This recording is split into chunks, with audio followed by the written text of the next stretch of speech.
भारत 1947 में अंग्रेजों से आजाद हुआ था। उसके बाद 1952 में भारत में संविधान को लागू किया गया। संविधान एक ऐसा डॉक्यूमेंट है जो भारत में रहने वाले हर इंसान को उसके हक और सुरक्षा देने का काम करता है। ये संविधान ही है जिसकी वजह से हम अपने घरों में सुकून से सो पाते हैं, क्योंकि ये एक ऐसी व्यवस्था बना के रखता है जिसमें बहुत सारे लोगों पर ये जिम्मेदारी दी जाती है कि वो लोगों के हक और उनके जान और माल की रक्षा करें। और इनके लिए संविधान में कानून है IPC Indian penal code, CrPC code of criminal procedure, IEA Indian evidence act. ये वो तीन लॉ हैं जो इंडिया के दंड कानून है। अगर देश में कोई अपराध होता है तो पुलिस कैसे काम करेगी, विक्टिम को क्या करना है और गिल्टी को क्या सजा होगी, ये सब कुछ ये कानून बताते हैं। लेकिन पिछले साल बीजेपी सरकार ने इन तीनों कानून को रिप्लेस करने के लिए नए 3 कानून पास किए हैं, जिसका कारण ये बताया जा रहा है कि ये तीनों कानून अंग्रेजों ने बनाए थे देश को गुलाम रखने के लिए। और पहले वाले कानूनों में दंड की बात की जाती थी और नए वाले कानूनों में जस्टिस की बात की जाती है। ऐसा कहना है होम मिनिस्टर अमित शाह का। तो आज की इस वीडियो में हम इन नए कानून को ध्यान से समझेंगे और ये देखेंगे एज अ कॉमन मैन ये मुझको और आपको कैसे इफेक्ट करेंगे। लेकिन उससे पहले अगर आप नए हो तो प्लीज चैनल को सब्सक्राइब जरूर कीजिएगा। अध्यक्ष जी,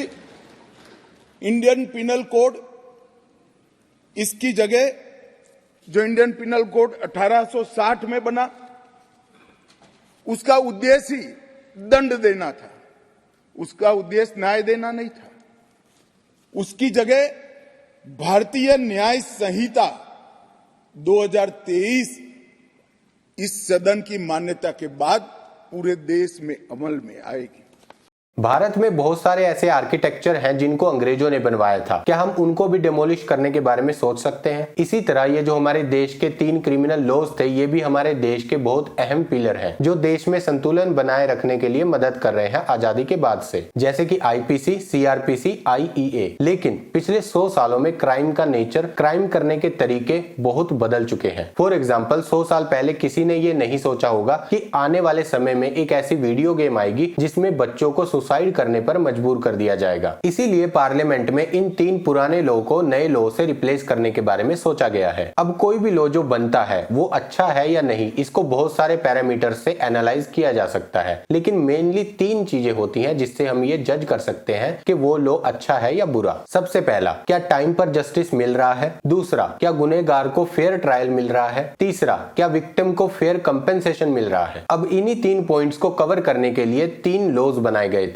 सबसे पहला था आईपीसी इंडियन पीनल कोड। ये 1860 में ब्रिटिश पार्लियामेंट में पास हुआ था और 1862 में ये लागू कर दिया गया था। ये बताता है कि कब कोई एक्ट क्राइम बन जाता है और उस क्राइम के लिए क्या सजा दी जाएगी। दूसरा law CrPC code of criminal procedure. ये 1873 में ब्रिटिश पार्लियामेंट में पास हुआ था और 1874 में ये लागू कर दिया गया था। ये अरेस्ट, बेल और ट्रायल के प्रोसीजर को बताता है। मेनली ये बताता है कि किस तरह से ये सारा प्रोसीजर किया जाएगा। तीसरा आईईए इंडियन एविडेंस एक्ट। ये 1872 में ब्रिटिश पार्लियामेंट में पास हुआ था और 1872 में ही लागू कर दिया गया था। जैसे कि इसका नाम है, ये एविडेंस, प्रूफ और एक्सपर्ट एडवाइस को कवर करता है। इसको सिंपल भाषा में समझे तो अगर कहीं पर कोई मर्डर होता है तो आईपीसी ये बताएगा कि वो मर्डर है या नहीं है, और अगर वो मर्डर है तो दोषी को क्या सजा दी जाएगी। इसके बाद अक्यूज को कैसे अरेस्ट करना है, अक्यूज के क्या राइट्स हैं, ये सब सीआरपीसी में कवर होता है। और फाइनल में आता है एविडेंस एक्ट। इसमें एविडेंस की एक्सेप्टेंस के बारे में बात की गई है कि क्या ये एविडेंस वैलिड है या नहीं है। अब ऐसा नहीं था कि ये लॉज एकदम फाइनल थे, इनको कभी भी चेंज नहीं किया जा सकता था। आजादी के बाद से बहुत सारे ऐसे लॉज हैं जिनमें अमेंडमेंट किए गए हैं देश की जनता के हित को देखते हुए। अब क्वेश्चन ये आता है कि इन लॉज में प्रॉब्लम क्या थी जिसकी वजह से इनको रिप्लेस किया जा रहा है। तो सरकार का कहना यह है कि ये अंग्रेजों ने अपने फायदे के लिए बनाए थे ताकि वो इंडियन रिसोर्सेज को अपने मुताबिक यूज कर सके, और अगर देश में विद्रोह हो रहा हो अंग्रेजी सरकार के खिलाफ, उसको खत्म किया जा सके। अमित शाह ने पार्लियामेंट में यह भी कहा कि इन लॉज में 400 से ज्यादा बार ब्रिटिश क्राउन का जिक्र है जो देश की गुलामी को दर्शाता है। इसके अलावा और भी बहुत सारे रीजंस हैं, जैसे ये लॉज जेंडर न्यूट्रल नहीं है और इन लॉज को समझना भी बहुत ज्यादा मुश्किल है। अब हम ये समझेंगे कि इन लॉज को किन से रिप्लेस किया जाएगा। आईपीसी को रिप्लेस करेगा भारतीय न्याय संहिता।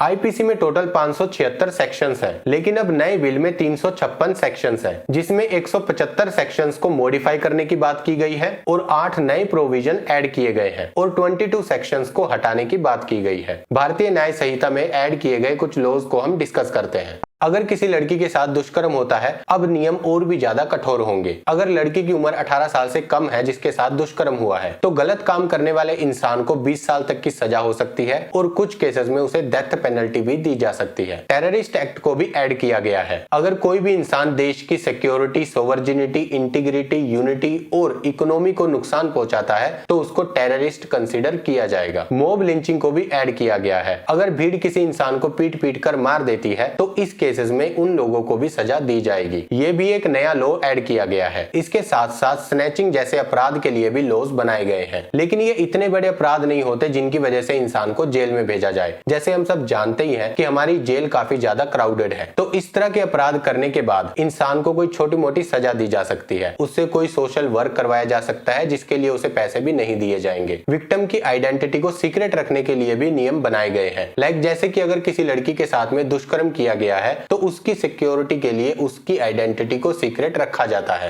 एक्चुअल में ये नियम पहले भी था, लेकिन पहले जैसे कि कोई वकील उसका नाम नहीं लेता था लेकिन उसके साथ मिलती जुलती इंफॉर्मेशन मीडिया को दे देता था, तो इसमें वो क्या कर रहा था, उसकी आइडेंटिटी को रिवील कर देता था, लेकिन इनडायरेक्टली। तो अब इस तरह के केसेस में भी उसे सजा दी जाएगी ताकि विक्टिम की आइडेंटिटी को सीक्रेट रखा जा सके। नए बिल के हिसाब से जो भी इंसान 18 साल से कम उम्र का है उसको बच्चा कंसीडर किया जाएगा। इसके साथ साथ फॉल्स प्रॉमिस ऑफ मैरिज के लिए भी नियम बनाया गया है। बहुत सारे ऐसे केसेस हमको सुनने मिलते हैं जहाँ पर लड़का या लड़की ये रिपोर्ट करते हैं कि उनके साथ झूठा प्रॉमिस किया गया शादी का और उनका फायदा उठा लिया गया, तो इसके लिए भी नियम ऐड किया गया है। इसके बाद आता है सीआरपीसी। सीआरपीसी को रिप्लेस करने के लिए नागरिक सुरक्षा संहिता को प्रपोज किया गया है। सीआरपीसी में 484 सेक्शंस थे, अब नए बिल में ये 533 कर दिए गए हैं। इसमें 9 नए प्रोविजन ऐड किए गए हैं और 10 ऐसे सेक्शंस हैं जिनको हटाकर किसी और तरीके से ऐड किया गया है। अगर हम सीआरपीसी और नए बिल को कंपेयर करें तो लेफ्ट साइड हमको वो प्रोविजन देखने मिलते हैं जिनको हटा दिया गया है और राइट साइड हमको वो प्रोविजन देखने मिलते हैं जिनको ऐड किया गया है। इसके अलावा कुछ इंपॉर्टेंट सेक्शंस हैं जिनको मैं आपके साथ में डिस्कस करता हूं। अगर कोई लड़की को उसके ससुराल वाले तंग कर रहे हैं लेकिन वो घर से बाहर नहीं निकल सकती, तो अब वो घर बैठे ही एफआईआर दर्ज करवा सकती है ईएफआईआर से, जिसकी मदद से उसको बाहर जाने की भी जरूरत नहीं पड़ेगी और उसकी कंप्लेंट भी दर्ज हो जाएगी। ये मेरे अकॉर्डिंग बहुत अच्छा कानून बनाया गया है। आपकी इसके बारे में क्या राय है नीचे कमेंट बॉक्स में जरूर बताइएगा। अगर पुलिस किसी के घर पे छापा मारती है तो पुलिस को उसकी डिटेल्ड वीडियो बनानी पड़ेगी ताकि पुलिस वालों की तरफ से किसी को जानबूझकर फंसाया ना जा सके, क्योंकि बहुत सारे केसेस ऐसे रिपोर्ट हुए हैं जहां पर लोगों ने पुलिस पर ही ये इल्जाम लगाया है कि उनको फंसाया गया है। पहले आपके साथ अगर कोई क्राइम हो जाता था तो आपको उसी एरिया के पुलिस स्टेशन जाकर अपनी रिपोर्ट दर्ज करवानी होती थी। ये बात हमारे देश के वकीलों को तो पता होती थी लेकिन आम आदमी को ये बात नहीं पता थी, जिसकी वजह से वो काफी ज्यादा स्ट्रगल करता था। लेकिन नए बिल के अकॉर्डिंग आप किसी भी पुलिस स्टेशन में जाकर अपनी रिपोर्ट दर्ज करवा सकते हो। ये उस पुलिस स्टेशन की जिम्मेदारी होगी कि आपकी रिपोर्ट सही पुलिस स्टेशन में ट्रांसफर की जाए ताकि सिटीजन्स को कम परेशानी हो और उनकी रिपोर्ट दर्ज हो सके। अगर आप कभी पुलिस स्टेशन गए हो तो आपने देखा होगा उनके बाहर बहुत सारी कार्स और बाइक्स खड़ी रहती हैं जो कि टोटली वेस्ट होती हैं। अब नए कानून के हिसाब से पुलिस वाले उन कार्स और बाइक्स को बेच सकते हैं 30 दिन के अंदर। नए बिल के हिसाब से किसी की एब्सेंस में भी कोर्ट की कार्रवाई स्टार्ट की जा सकती है। लाइक पहले अगर कोई कोर्ट में पेश नहीं होता था तो उसके केस पर फैसला नहीं सुनाया जाता था, जिसकी वजह से न्याय मिलने में देरी होती थी। फॉर एग्जाम्पल ऐसे बहुत सारे क्रिमिनल्स हैं जो इंडिया में वांटेड है लेकिन किसी और देशों में बैठे हुए हैं, तो अब अगर वो इंडिया में ना भी आए तब भी उनके केस पर सुनवाई स्टार्ट हो जाएगी और उनके खिलाफ सजा भी सुना दी जाएगी। आपकी इसके बारे में क्या राय है नीचे कमेंट बॉक्स में जरूर बताना। इंडियन एविडेंस एक्ट को रिप्लेस करने के लिए भारतीय साक्ष्य संहिता प्रपोज किया गया है। एविडेंस एक्ट में 167 सेक्शंस हैं और नए बिल में 170 सेक्शंस हैं। नए बिल से लेफ्ट साइड के सेक्शंस को हटाया गया है और राइट साइड के सेक्शंस को ऐड किया गया है। बाकी अगर आपको इन लॉज के बारे में डिटेल में जानना हो तो मैंने डिस्क्रिप्शन में एक लिंक दिया है, आप उसको जाकर पढ़ सकते हो। ये डॉक्यूमेंट फिनोलॉजी ने बनाया है जो कि बहुत ही अच्छा बनाया हुआ है, प्लीज चेक वंस। इन न्यू लॉज को जेंडर न्यूट्रल बनाने की कोशिश की गई है, जैसे outraging the modesty of women. पहले के लॉज में ये माना जाता था कि ये अपराध सिर्फ आदमी कर सकता है, औरत नहीं कर सकती, इसीलिए औरत पर किसी भी तरह का केस फाइल भी नहीं किया जाता था। लेकिन नए कानून के हिसाब से अब औरतों पर भी केस फाइल किया जा सकता है। लेकिन इसमें एक इंटरेस्टिंग फैक्ट ये है कि ये दोषी के पर्सपेक्टिव से जेंडर न्यूट्रल है लेकिन विक्टिम के पर्सपेक्टिव से नहीं है। आपने वो डायलॉग सुना होगा, तारीख पर तारीख तारीख पर तारीख। तो इस सिस्टम को बदलने की भी कोशिश की गई है, जिसमें यह बोला गया है कि 3 साल के अंदर ही जस्टिस प्रोवाइड कराया जाएगा और चार्जशीट 180 दिनों के अंदर फाइल हो जानी चाहिए ताकि आगे की कार्रवाई स्टार्ट की जा सके और अननेसेसरी डिले को रोका जा सके। अब कुछ आर्गुमेंट जो इनके खिलाफ दे रहे हैं उनको डिस्कस करते हैं। भारतीय न्याय संहिता, लोगों का कहना यह है कि जबरदस्ती उन पर हिंदी को थोपा जा रहा है, जिसके लिए सरकार ने यह आर्गुमेंट दिया है कि न्याय संहिता ये एक संस्कृत वर्ड है और इसके अंदर सब कुछ इंग्लिश में लिखा हुआ है, तो किसी पर भी हिंदी को थोपा नहीं जा रहा है। भारतीय दंड संहिता, लोगों का कहना यह है कि पहले के नाम को ही क्यों नहीं रखा गया, तो सरकार का कहना यह है कि पहले ये दंड पर फोकस करते थे, अब ये जस्टिस पर फोकस करते हैं। बहुत सारे लोगों का कहना यह है कि क्या नए बिल लाने जरूरी थे, उन्हीं में अमेंडमेंट नहीं की जा सकती थी। इसके लिए सरकार का कहना यह है कि इतने सारे बिल्स में अमेंडमेंट करने में सालों गुजर जाते। इसके बाद एक कानून जिसकी वजह से बस और ट्रक ड्राइवरों ने हड़ताल की थी, हिट एंड रन कानून, जिसको इस नए कानून में बदला गया था। हमने फिल्मों में देखा है, अगर किसी को किसी का मर्डर करवाना होता था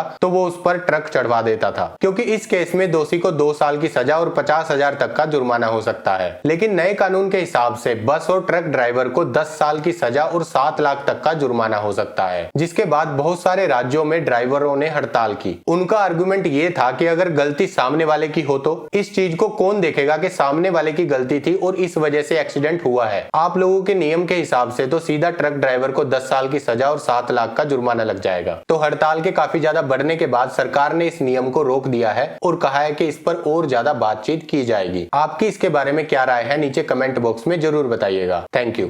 अगर आपको वीडियो अच्छी लगी तो वीडियो को लाइक कर दीजिए, शेयर कर दीजिए अपने फ्रेंड्स और फैमिली में, और इस तरह की वीडियोस देखने के लिए प्लीज चैनल को सब्सक्राइब कर लीजिए। मिलते हैं एक नए टॉपिक के साथ। Take care.